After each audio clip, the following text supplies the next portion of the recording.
It's not too much. Here comes the Back, heavy back, plus the kill tap has landed. Boy, and the Talon Swain gonna go in for the kill, and that is gonna be Demigod. So Teleport also comes in as well. Nocturne with the paranoia. Push the gap in like to secure the okay, there's a flash in. And big comes. Hapoy dito. Wow, the damage.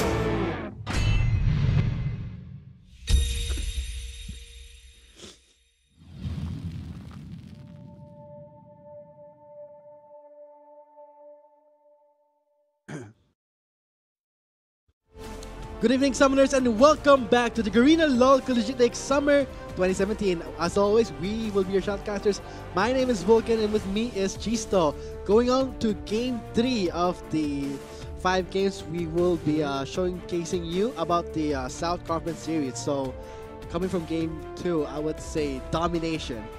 Yeah, that was a dominant game from UPLB, really controlling from start to finish. They were able to control mid lane a lot due to the early game pressure of Slane's Jarvan. It really translated into the win for UPLB Excelsior. But we're moving on to the next game. And so let's move on to the schedule to see what's going to come up next.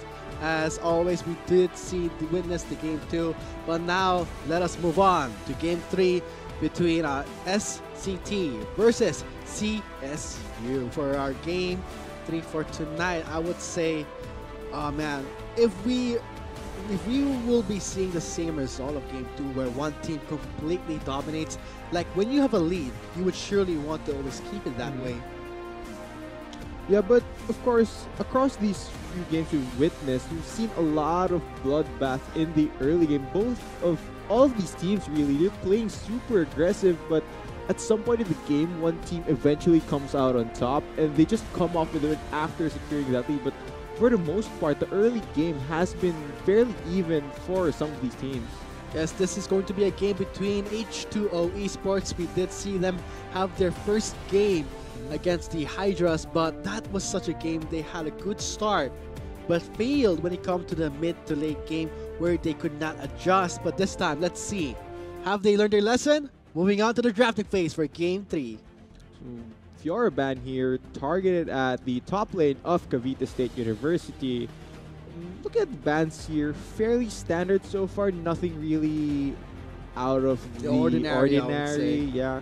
Because if you're going to be playing the blue side, you want to remove the high priority and see. This is I think I know what South Conference Series has an identity at. It would be the Jana being the hindrance, one of the picks that I would say the South Conference excels at. Maybe it's their thing.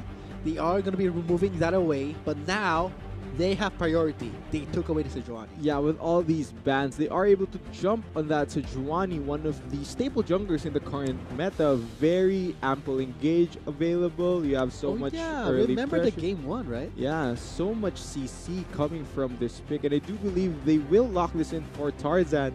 Let's see how CSU responds. There are a lot of picks up left. Lulu, interesting pick here. Maokai as well.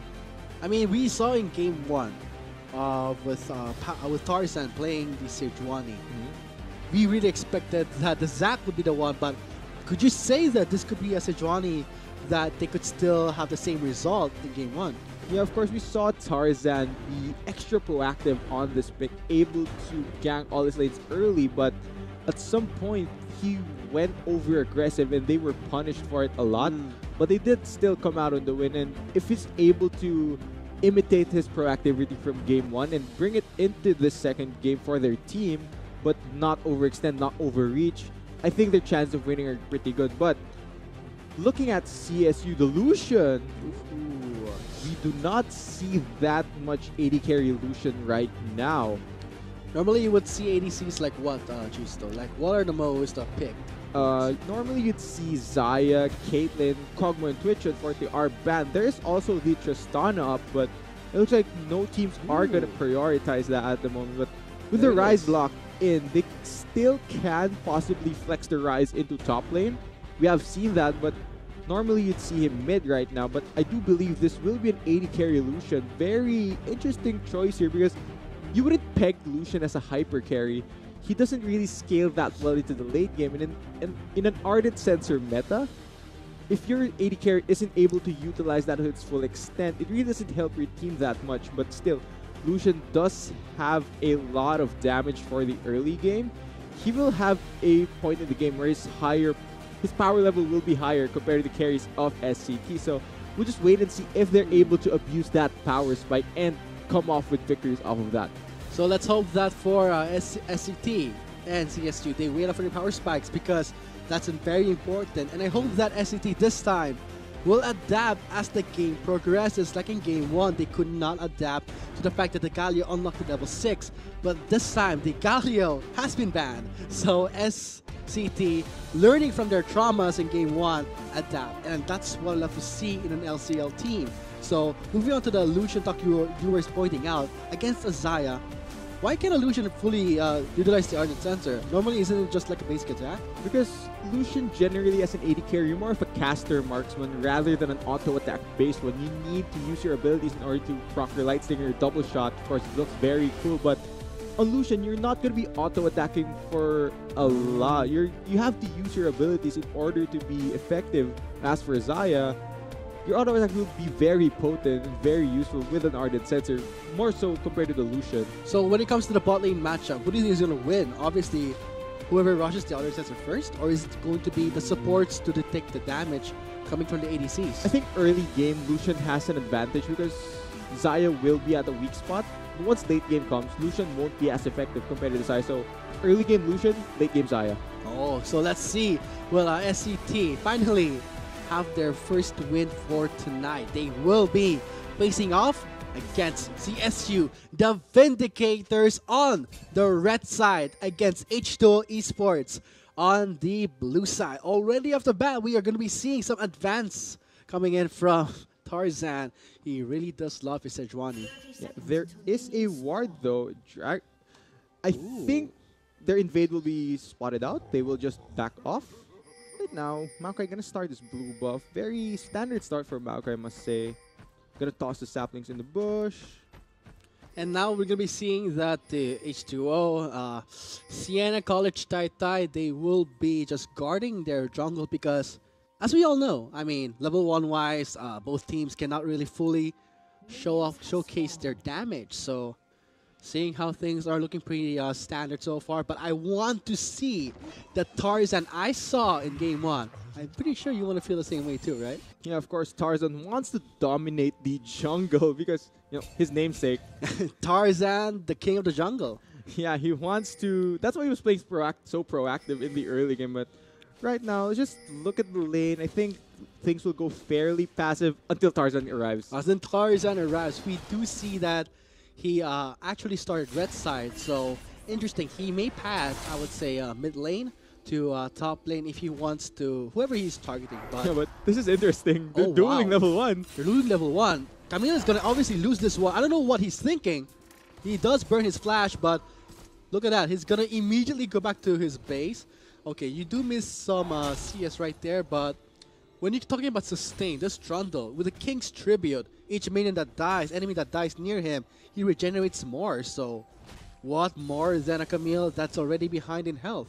Yeah, Trundle's kind of an impressive top laner. I mean, he's able to sustain in lane, and when you try to duel him, if he chomps you, you're just gonna have a bad time. You're gonna be in a stats disadvantage. So, the Camille not really respecting the early game damage, duels him level 1, and unfortunately comes off the bad end of the trade, and now he has to play a bit more passive with splashdown, but look at bot lane. Oh wow, already bot lane is suffering a lot of damage. Maybe first blood, barrier, heal, burnt, yes, but no first blood just yet. Close call for the Vindicators. Yeah, no ignite there for the Thresh, lacking that extra key factor for a kill possibly, but for the trade, hitting level 2 first, they're able to all in with the Thresh, and with a chain route from the Blade Car of Zaya, they're able to chunk out the bot lane of Cavite State University. So really good early game trading from H2O. And look at Tarzan already invading the side.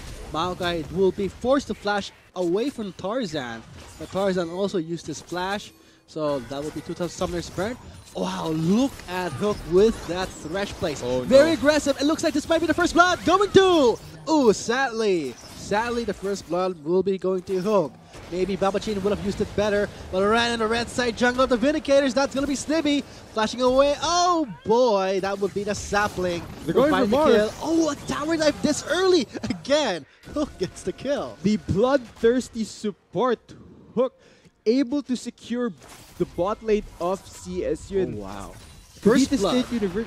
There's more aggression in the top lane. Oh my goodness, power is very low on health, no more mana and dev. Oh no! I don't know why he went back and just touched him. He should have just backed off. Tarzan gets the kill, but a 1-for-1 trade in the top lane is not favorable.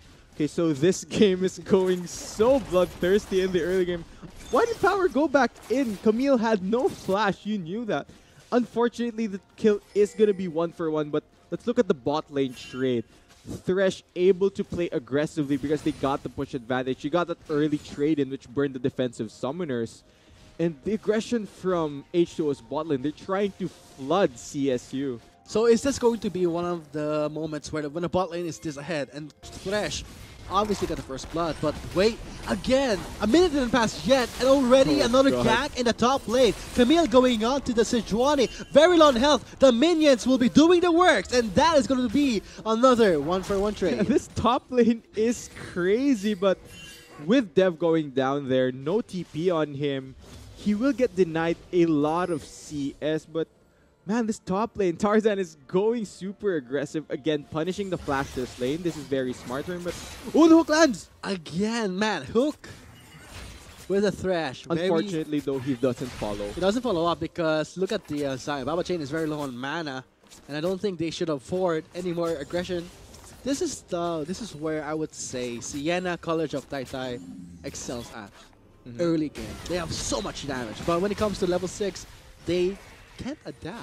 Yeah, you mentioned SCT's early game. I mean, with a proactive jungler like Tarzan, they're able to go for these early game ganks, but at some point you mentioned during the mid game, they tried to overreach and they just warded. Tarzan is spotted out. Standing on top of a ward, Tarzan. Look at the movements of this Rise. Looks like Kathleen will be responding. Oh, that's not a good idea. Oh, flash it. Oh, look at that hook. He does cleanse away, but you can't cleanse away from the flay. No more summoners left. That was going to be Snibby nabbing the kill. I love the proactiveness from H2O, and it looks like Tarzan will be celebrating. This is why you do not BM in League of Legends.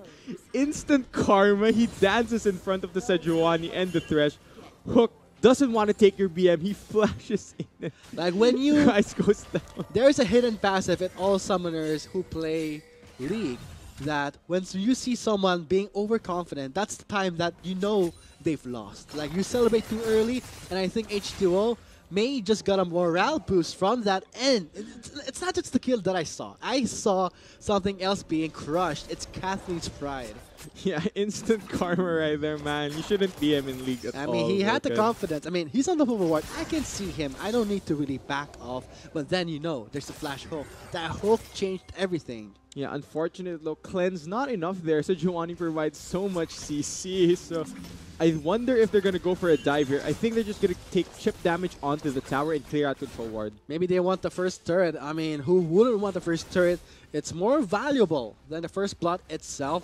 If SCT, H2O Esports rather, gets the first turret and secures their bot lane's future, I would say the Infernal Drake will be theirs. So much priority and pressure in the bot lane. Yeah, right now you mentioned H2O's early game is very, very good. They're very potent at playing this because, of course, Tarzan is a very proactive jungler, but they do have hiccups in the mid game.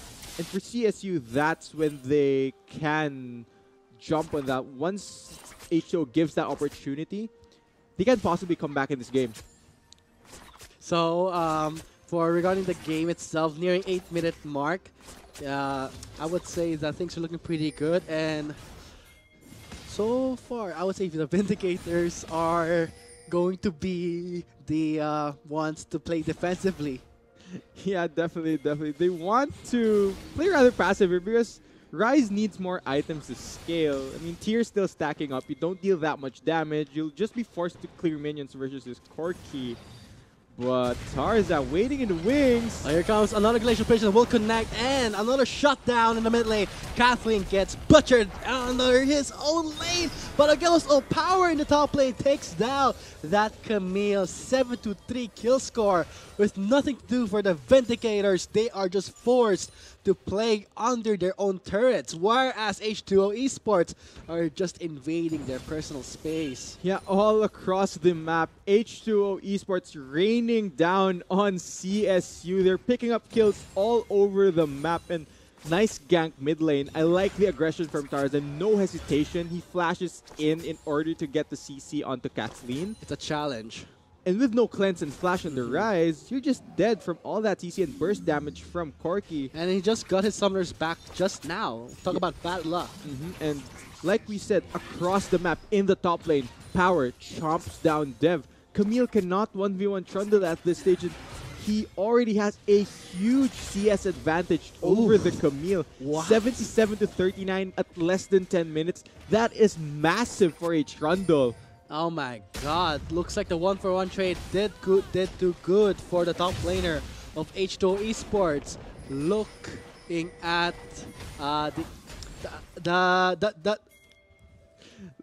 looking at the lead here for H2O Esports, already a near 4K gold lead. They're working on this very nice early game, trying to really close out their day with 2 wins.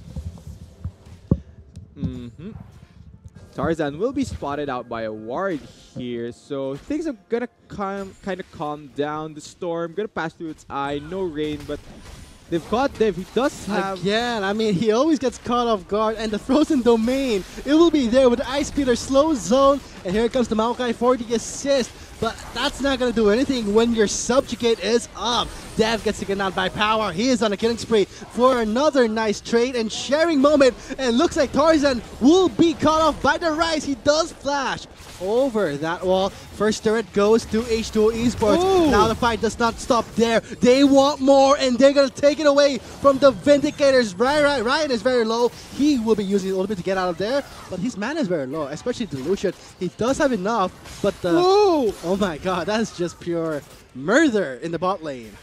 These hooks have laser precision, but I think it's gonna die to Kathleen. Okay, finally Kathleen will be getting the kill right there, and so far, I think this is going to be a cleaner where the top laner did respond, but Devi, I don't think he has enough damage to at least execute this Xayah. Rest in peace, Xayah. Why are you even flashing in? That's kind of overkill there, flashing in to pick up the kill, even though he was cornered. But during the last team fight, Vulcan, you mentioned Subjugate being up. Trundle actually used Subjugate to execute the Camille. So very interesting interaction. They're using the Subjugate damage to execute a target. Because generally you'd want to use Subjugate to remove the tank stats from a Maokai as a Trundle. But this early game, H2O just flooding all over Cavite State. And so far, kill score is looking pretty good for H2O Esports. Kill score 10-5. Gold lead in favor of SCT. Let's hope they maintain this and they do not fumble like they did in Game 1. They are learning from their mistakes. Yeah, but right now we have to talk about this Trundle. He's going to be able to split push very easily, being this far ahead. For CSU, they need more than 2 members to deal with the Trundle, but there's more in the mid lane. Hook looking for another hook. Yes. Who wouldn't want to catch Kathleen in the mid lane? I mean, just look at the availability of the Kathleen. He has no vision, or rather, she has no vision. I just got news that it's a she, so sorry for the mix-up I did there. But right now, going back to the game, the Vindicators are responding pretty well. They are adapting, but let's see that when the time does come, the defensive strategy they are using right now will pay off. Yeah, but you mentioned adapting, right? Like the famous Bear Grylls meme. You need to improvise, adapt, but will CSU overcome this deficit? Or will they overfeed H2O? So far, nothing impactful is happening. Everything is settling down, but Kathleen again being the eye of everyone's, being the apple of everyone's eye. But right now, cleanse will be used. Looks like Snibby will be making it out live. 2 members right now on the blue side. Things are cooling off. That was a really clean cleanse from Snibby. Able to get out of all the CC from Maokai, and with Cleanse's other effect, reducing the duration of all other incoming CC, there wasn't any real follow-up, so Snibby gets out clean, but blue buff does go over to Kathleen. Very, very good. Very good that the blue buff went over to Kathleen. It will help Kathleen in stacking up the tier of the goddess, maybe boosting up the scaling they desperately need. But will H2O Esports sit there and watch? I probably don't think they're going to watch. They're going to try and push the tempo of this game as fast as they can. They have tools to increase the pace of the game, and they're looking at Infernal Drake. I think CSU cannot contest this at all. This is going to be a very spicy Drake. Upping up your AD and AP is something that everyone wants, and the most popular Drake of all the elemental Drakes goes to SCT, H2O Esports. Yeah, like we mentioned, opposites do attract. Fire Drake goes over to the team H2O Esports. Cringe. Oh, I'm sorry. No, it's not that cringy, but I would say that would be a reference that Vindicators would have wanted, because when you're talking about being behind, you want more damage, you want more scaling. But with a 7k gold lead, look at Devi. Ooh, he's like a minion. Look how he's very close Ice Pillar. There's the slow. He flashes in. 2 members now. Looks like power is so deep in the base. He may just give the shutdown towards Solution, but will he go down without a fight? He is sustaining himself. Oh, the Frostbite. Come on, the chop. Ah, man, this is so close. Very close onto the Lulu, but the Lulu did use a lot of resources. So the shutdown does go towards Ryark. So this is going to be maybe this ADC Lucian popping up, perhaps. Yeah, but with all those resources, oh, they've caught Tarzan. Tarzan's caught, but there's no safety in numbers for Vindicators when you're behind an itemization. Rift Herald is there, may take down the turret. Looks like Zaya. Look at the burst coming from Babajin. Ryark will be forced to use the barrier. Here comes Stevie for the call-up with a package. And now Vindicators will be forced to back up. A fight they started. This could be the potential ace of the game. 5-0 ace for H2O Esports. They're gonna pick up this third tower in the top lane. They're gonna pick up the inhibitor, and man, disaster for CSU. At around 16 minutes, SCT flooding into their base. Insane fights. Oh man, this is going to be the Vindicators trying to repair the damage they've started. I mean, when you start something that you thought would have won, but let's go on to the replay. Yeah, look at this fight here. It starts out, there's a numbers disadvantage, so CSU are comfortable to engage. But Snibby having the package, able to dive in, and there's so much damage on Corki. Already Trinity Force completed. There's just nothing CSU can do here because the SCT is just so far ahead. There's no fight you can take yet. They just abuse their lead. They go for the tower after the fight. They just crush the base of CSU. So far, and look at this Trundle just being a total beast. Does not care, could have taken down that Maokai, but looks like the Rise. Kathleen will be calling him off. Flash burned by Babachin. Here comes Hyuk with the aggressive death sentence landing again. Play is on to 2 members. Could this be a double kill for this Zaya? Yes, it might be a kill, but with only Kathleen making it out alive. Oh, I thought she would make it out alive, but she will be taken out by Babachin. Hook is scripting with all of these hooks landing. Insane accuracy, and man, even with power going down, SCT is so far ahead. They're just able to take the fight, able to kite back. Man, this second tier tower in the mid lane gonna go down for SCT. This game is just so in the favor of H2O Esports, just knocking on the door of CSU's base. 13k goalie for H2O Esports. Another hook! Oh my god. Those hooks have been game-changing for H2O Esports, and I think they are showing the power of Hook with his Thresh, but sadly, he does get removed by Dev, and Babachin and Snibby are very low on health. Tarzan does make it away with the Arctic Assault, leaving behind the Zaya. The shotgun goes to Dev. Yeah, and this is bad habits for Siena College Titan. They're overreaching again. Over-diving when they could have just pushed the tower, and they get punished for it. But Dev, you're looking for too much, bro.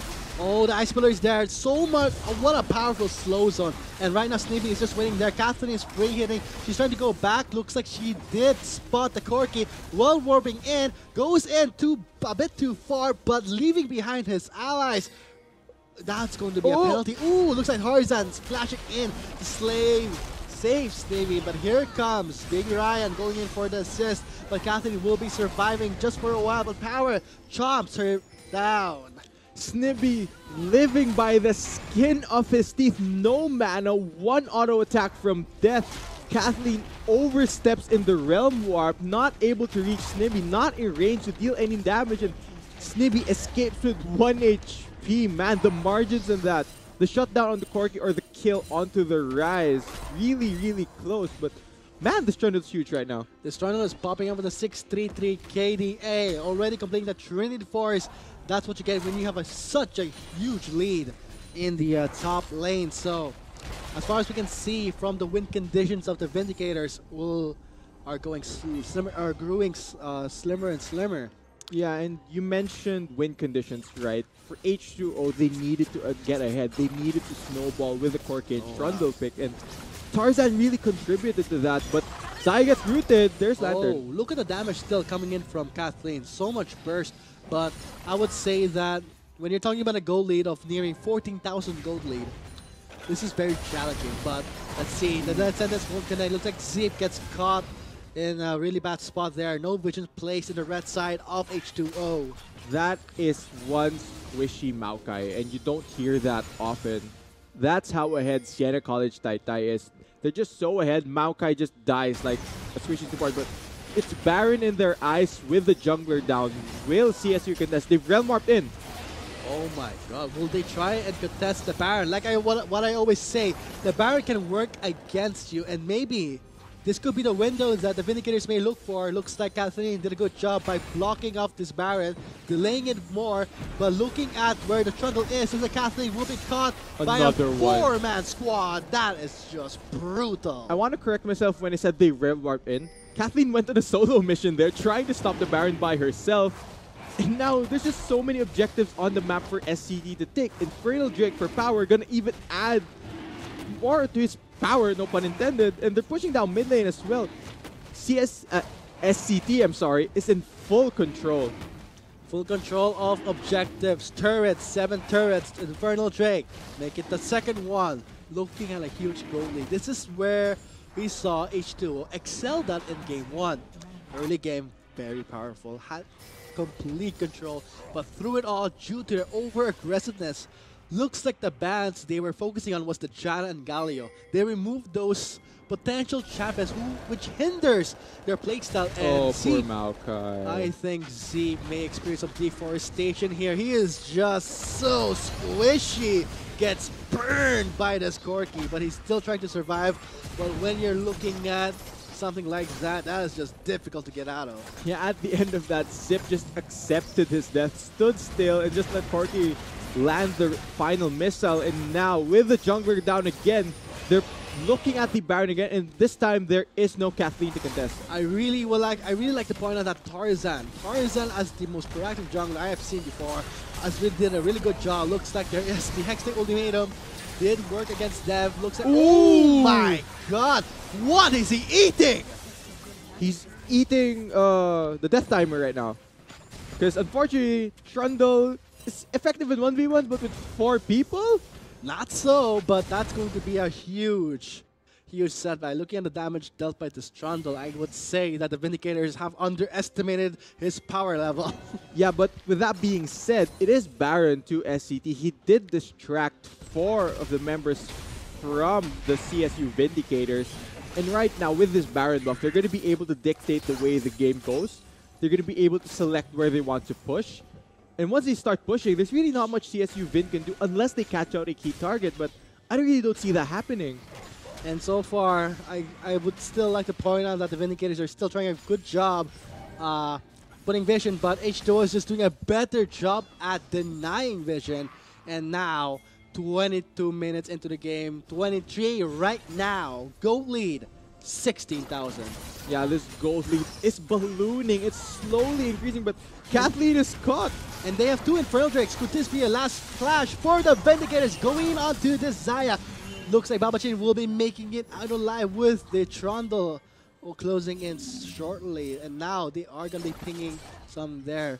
And That is an interesting interaction with the Zaya ultimate. I didn't know you could click the Thresh Lantern while Zaya was mid-air. Of course, with the Feather Storm and the Dark Passage as well, you're able to get out scotch-free, and there's really not much aggression that went down onto the Zaya with just so much self-peel and the teammates being there. And of course, this massive gold lead, double Infernal Drake, 25 kills to 10. They're knocking on the base of it.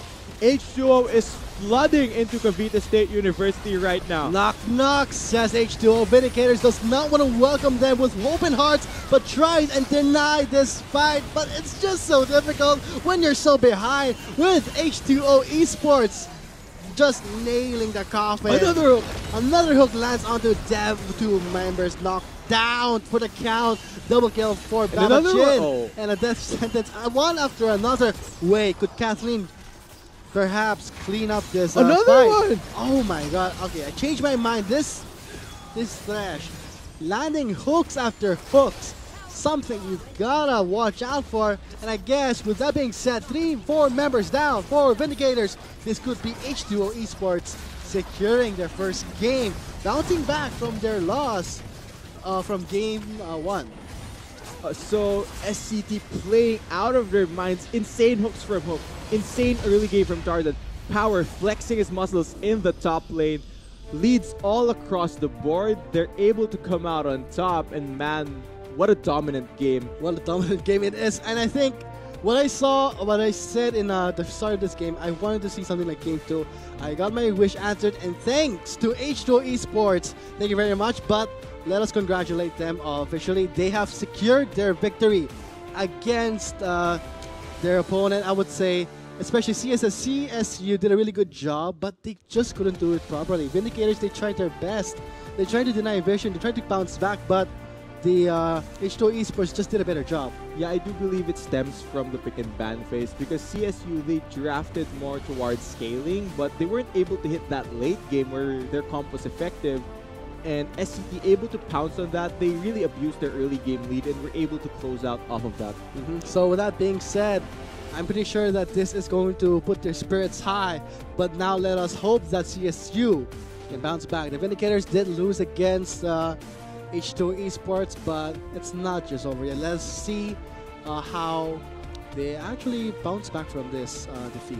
Yeah, it's not over for them in this conference. There are still games before the knockout stage begins, so let's hope they can bounce back in the future. They really did come back from their game 1. But with that being said, there you guys have it. That has been game 3 with SCT securing their victory. We have been Shoutcasters. My name is Vulcan, and with me is Chista. See you after the short break. Moving on to game 4 of the South Conference Series. Them with open hearts, but tried and denied this fight. But it's just so difficult when you're so behind with H2O Esports. Just nailing the coffin. Another hook lands onto Dev. 2 members knocked down for the count. Double kill for Babachin. And a death sentence. One after another. Wait, could Kathleen perhaps clean up this fight? Oh my god. Okay, I changed my mind. This Thresh landing hooks after hooks. Something you gotta watch out for. And I guess with that being said, 3-4 members down for Vindicators. This could be H2O Esports securing their first game, bouncing back from their loss from game 1. So SCT playing out of their minds. Insane hooks from Hook. Insane early game from Tarzan. Power flexing his muscles.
Not enough Garena shells to buy the latest League of Legends skin? On sale now? Get shells anytime, anywhere with your Globe or Touch mobile number. Go to gamer.com.ph and sign up with your mobile number and enter the verification code you will receive via SMS.